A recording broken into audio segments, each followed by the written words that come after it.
우리에게 주는 말씀 느헤미야 13장 23절부터 마지막 31절 말씀입니다. 구약 성경 749쪽입니다.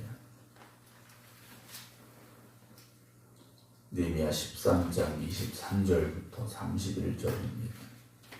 그때 내가 또 본즉 유다 사람이 아스돗과 암몬과 모압 여인을 맞아 아내로 삼았는데 그들의 자녀가 아스돗 방언을 절반쯤은 하여도 유다 방언은 못하니 그 하는 말이 각 족속의 방언이므로 내가 그들을 책망하고 저주하며 그들 중 몇 사람을 때리고 그들의 머리털을 뽑고 이르되 너희는 너희 딸들을 그들의 아들들에게 주지 말고 너희 아들들이나 너희를 위하여 그들의 딸을 데려오지 아니하겠다고 하나님을 가리켜 맹세하라 하고 또 이르기를 옛적에 이스라엘 왕 솔로몬이 이 일로 범죄하지 아니하였느냐. 그는 많은 나라 중에 비길 왕이 없이 하나님의 사랑을 입은 자라. 하나님이 그를 왕으로 삼아 온 이스라엘을 다스리게 하였으나 이방 여인이 그를 범죄하게 하였나니 너희가 이방 여인을 아내로 맞아 이 모든 큰 악을 행하여 우리 하나님께 범죄하는 것을 우리가 어찌 용납하겠느냐.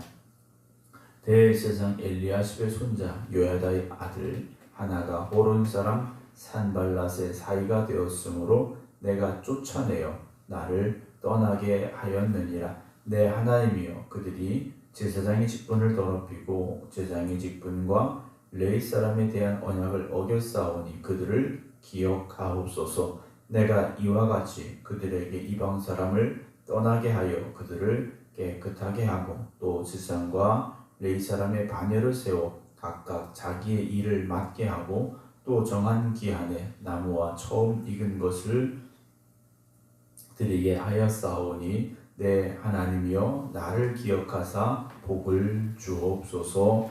아멘. 할렐루야. 아멘.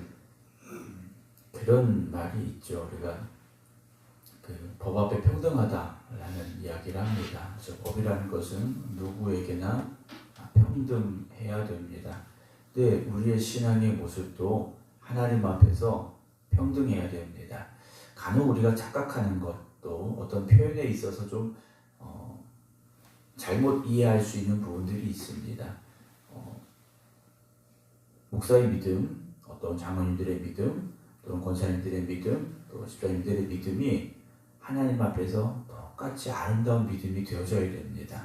물론 감당하는 책임의 무게는 다르죠. 그러나 그런 믿음의 크기는, 믿음의 분량은 똑같은 믿음이 되어져야 됩니다. 나는 그래도 권사니까 장로님보다는 좀 덜 해도 되겠지. 나는 집사니까, 나는 아직 직분이 없으니까 그럴 수 있는 문제가 아니라는 거죠. 우리의 믿음은 하나님 앞에서 하나님이 기뻐하시는 그런 같은 믿음을 가져야 됩니다. 오늘 이제 느헤미야서의 마지막 말씀 함께 나누게 되는데요. 오늘 두 가지 문제가 등장을 하고 있습니다. 첫 번째 23절 내가 또 본즉 유다 사람이 아스돗과 암몬과 모압 여인을 맞아 아내로 삼았다라고 되어 있습니다. 이방 여인들과 결혼한 이들이 생겨난 겁니다. 이들은 어떤 특별한 계층은 아니었던 것 같습니다. 제사장이라든지 어떤 직책이 없는 것으로 보아서 그냥 보통의 사람들이에요. 유다에 속한 어떤 남자들이 아스돗과 암몬과 모압 여인을 맞아 아내로 삼았습니다. 왜 이방 여인들과 결혼했느냐? 이유는 알 수 없습니다. 알 수는 없지만 이방 여인과 결혼해서 살았는데 문제는 24절에 그들의 자녀가 아스돗 방언을 절반쯤은 하여도 유다 방언은 못하니 그 하는 말이 각 족속의 방언이었다라고 되어 있습니다. 그러니까 엄마의 말을 따라갔지 아빠의 말은 따라하지 못했다라는 거죠. 이방 여인과 결혼해서 아이를 낳았는데 이 아이가 엄마가 말하는 이방의 말들을 할 줄 아는데 정작 유대인으로서 유다의 말은 할 수 없는 상황이 됐다라는 겁니다. 이건 말을 잃어버렸다라는 것인데 이것이 왜 문제인가? 하나님을 섬기며 믿음으로 살아가야 될 길을 그들이 잃어버리기를 시작했다라고 보시면 됩니다. 유대인들은 철저하게 그들의 말을 지켜갔었고요. 그 말을 통하여서 신앙을 지켜갔던 사람들입니다. 하나님의 말씀을 읽고 그리고 그 말씀을 외우고 그 말씀을 묵상하고 말씀을 대를 이어가면서 전했던 이들이 유대인들이었는데 이제 그것이 끊겨버리고 말았다라는 거죠. 왜냐? 엄마가 이방인인데 이방인인 엄마가 하나님에 대한 신앙을 가르치지 못하고 있다라는 것이고 하나님의 말씀을 전해주지 못하고 있다라는 거죠. 문제는 이방 여인과 결혼했다 이것이 아니라 신앙의 전통이 신앙의 유산이 끊겨버리기 시작했다라는 겁니다. 그래서 느헤미야가 어떻게 하느냐 25절에 좀 강하게 합니다. 내가 그들을 책망하고 그 다음에 어떻게 했냐 저주했다라고 되어 있습니다. 책망하고 저주하며 그들 중 몇 사람을 심지어 때리기도 했습니다. 그들의 머리털을 뽑고 우리로 말하면 이제 머리털을 완전히 밀어버린 겁니다. 이르되 너희는 너희 딸들을 그들의 아들들에게 주지 말고 너희 아들들이나 너희를 위하여 그들의 딸을 데려오지 아니하겠다고 하나님을 가리켜 맹세하라 라고 명령을 합니다. 그렇게 살면 안 된다는 걸 느헤미야가 분명하고 아주 강력하게 그들에게 경고하며 가르쳤다라는 거죠. 여러분 하나님의 말씀을 들을 때 우리가 물론 하나님 말씀 들음으로 은혜가 되고 또 마음의 평안함과 기쁨이 오고 중요합니다. 그런데 더 우리가 기억해야 될 것은 하나님의 말씀이 우리를 책망하실 때 우리를 깨닫게 하실 때 우리를 향하여 경고하실 때 더 두려운 마음을 가지고 들을 수 있어야 됩니다. 왜냐 그것이 나에게 부족한 것이기 때문에. 혹자는 어떤 분들은 그래요. 설교를 들으면서 설교하는 분이 우리 교회로 말한다면 그런 일 없습니다만 목사님이 나를 들으라고 설교를 했다. 나를 좀 강한 편에서 나를 치려고 설교를 했다. 이렇게 생각하셔. 일단 그런 생각이 든 건 마음에 찔림이 온 겁니다. 그렇죠? 그 말씀이 걸림돌이 된 거예요. 왜냐 내가 그렇게 살고 있지 못하기 때문에 내가 그렇게 행하지 못했기 때문에 마음에 찔림이 된 겁니다. 그러면 그걸 나만 들으라고 설교한 것이다 라고 생각하면 더 은혜가 되겠죠. 그렇지 않습니까? 우리가 주일날 예배를 드리는데 100명, 110명 이렇게 예배를 드리고 있는데 그 많은 사람들 중에 나를 들으라고 설교했다라는 건 나를 미워해서가 아니라 나를 더 사랑하기 때문이라고 생각하면 얼마나 감사하겠습니까? 근데 시험 드는 분들을 보면 그렇지가 않아요. 그렇게 생각 못한다라는 거죠. 그리고 실제 목사가 그렇게 설교하기가 참 어렵습니다. 참 어려워요. 그런데 느헤미야를 보면 아주 강력하게 경고를 합니다. 우리 마음에 말씀을 들음으로 인한 찔림이나 또는 어떤 걸림돌이 되는 부분들이 있다면 그건 내가 지금 약한 부분입니다. 내가 못하고 있기 때문에 그런 거예요. 그러면 그 부분에 대해서 더 노력해야 됩니다. 어제도 말씀드렸지만 우리가 부족한 부분이 있으면 그것 때문에 문제가 생기기 쉽다라고 말씀을 드렸어요. 그렇다면 나에게 그런 부족한 부분이 생겼을 때 그것을 깨닫게 하셨을 때 오히려 우리는 그런 부분들에 대해서 또 노력해야 되고 더 열심히 그 부분을 채워가려고 힘쓸 수 있는 우리의 신앙의 모습, 그런 신앙의 열심이 있어야 됩니다. 그러면서 느헤미야가 26절에 한 가지 예를 들어요. 옛적에 이스라엘 왕 솔로몬이 이 일로 범죄하지 아니하였느냐 그래요.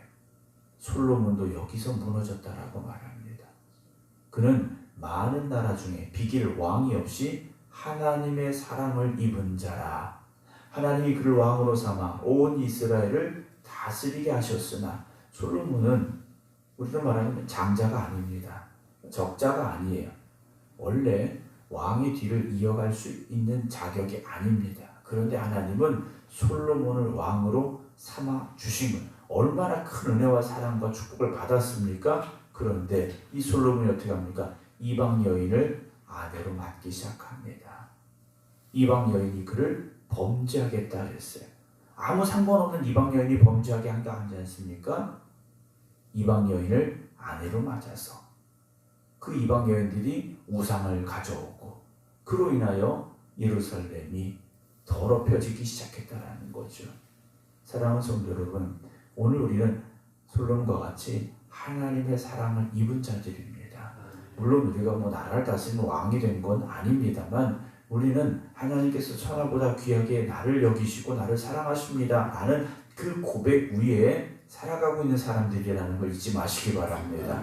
우리는 그 사랑을 받았기에 우리도 하나님을 사랑해야 되는데 이 사랑은 하나님만을 향한 사랑이 되어져야 됩니다.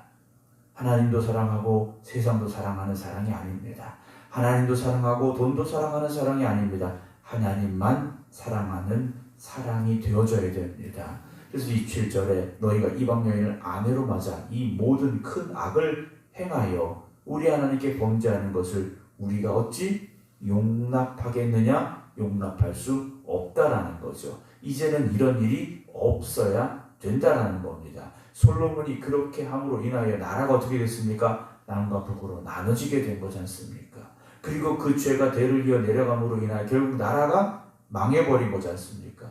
그런 결과로 우리가 포로로 끌려갔었고 힘든 세월을 보냈고 하나님의 은혜 가운데 이렇게 돌아와서 성전을 다시 지었고 성벽을 다시 쌓았는데 이걸 또다시 무너뜨릴 수는 없다라는 거죠. 또다시 옛사람으로 그런 죄악된 삶으로 돌아가서 하나님 앞에 범죄하는 것을 우리는 용납하지 못한다. 단호하게 경고하고 있습니다. 28절 또 다른 문제가 하나 생겼는데요. 대제사장이었던 엘리야십의 손자 요야다의 아들 하나가 그랬습니다. 그렇게 따져보면 엘리야십이라는 대제사장의 증손자가 되겠죠. 우리 선수로 말하면. 그런데 이 아들 하나가 호론 사람 산발랏의 사이가 되어버렸습니다. 호론 사람 산발랏의 사이가 되어버렸는데 이 엘리야십이라는 사람은 어떤 사람이었느냐? 성전을 짓는 것을 방해했던 도비아를 위하여 방을 하나 내줬던 사람이라는 것이죠. 그 앞에 우리 7절 보겠습니다. 7절에 예루살렘에 이르러서야 엘리야십이 도비아를 위하여 하나님의 전들의 방을 만든 악한 일을 안지라 그랬어요. 그러니까 이 증손자가 아무 이유 없이 이렇게 된 게 아니라는 거죠. 자기 증조할아버지의 신앙의 무너짐이 결국 이런 일까지 벌어지게 만들고 있다는 거죠. 오늘 저와 여러분들이 우리의 신앙을 잘 지켜가야 되는 이유는요. 내가 하나님 앞에 바로 서야 우리의 자녀들이 바로 설 것이고 우리의 자녀들이 바로 서야 우리의 손자 손녀들이 바로 설 것이기 때문에 여러분들이 신앙의 그 발걸음을 아름답게 걸어 가시기 바랍니다. 여러분들이 신앙의 발걸음을 아름답게 걸어가지 못하면 그 뒤를 따라오는 우리의 자녀들은 우리가 잘못된 길로 가는 그 길을 그대로 닮아갈 수밖에 없기 때문이라는 것이죠. 그래서 느헤미야가 어떻게 하느냐? 내가 쫓아내어 나를 떠나게 하였다 라고 말합니다. 29절에 내 하나님이여 그들이 제사장의 직분을 어떻게 했습니까? 더럽혔고 제사장의 직분과 레위 사람에 대한 언약을 어겼습니다 라고 말해요. 오늘 우리는 하나님 앞에 설 때 더럽혀지지 아니해야 되고 하나님의 말씀을 온전히 지켜 순종하는 삶이 되어져야 됩니다. 작은 것 하나라도 틈이 보여지기 시작하면 죄라는 것은 분명히 그 틈을 비집고 들어오게 됩니다. 그래서 우리를 하나님으로부터 멀어지게 만듭니다. 성벽만 쌓은 것으로 끝난 게 아니지 않습니까? 우리의 신앙에 빈틈이 없어야 됩니다. 신앙에 무너짐이 없어야 됩니다. 오늘도 우리의 영적인 성벽을 세워가는 일에 다시 회복하는 일에 우리가 힘쓰고 노력함으로 인하여 하나님 앞에 기쁨이 될 수 있는 아름다운 믿음의 삶을 살아가는 우리 모두가 되기를 주님의 이름으로 축원합니다. 기도하겠습니다. 하나님께서 우리를 택하시고 부르셔서 하나님의 거룩한 백성으로 삼아 주시사 하나님을 찬양하며 하나님을 예배하는 자들 되게 하시니 감사를 드립니다. 그러나 우리가 방심한 그 사이에 우리가 우리의 신앙이 흔들려 버렸고 우리의 신앙이 무너져 버릴 때가 있었습니다. 세상과의 경계가 분명해야 되는데 믿음의 울타리가 무너지고 말았습니다. 오늘 이 새벽 느헤미야서를 마치며 우리가 다시금 깨닫게 하여 주시옵소서. 우리의 영적인 성벽이 허물어지지 않게 하여 주시옵소서. 온전히 굳건히 세워져 가는 우리의 신앙에 또한 영적인 성벽이 되게 하여 주시옵소서.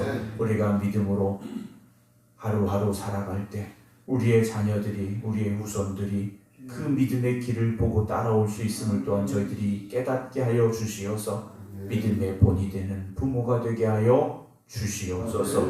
모든 성도들을 주님께서 축복하여 주시기를 간절히 기도드립니다.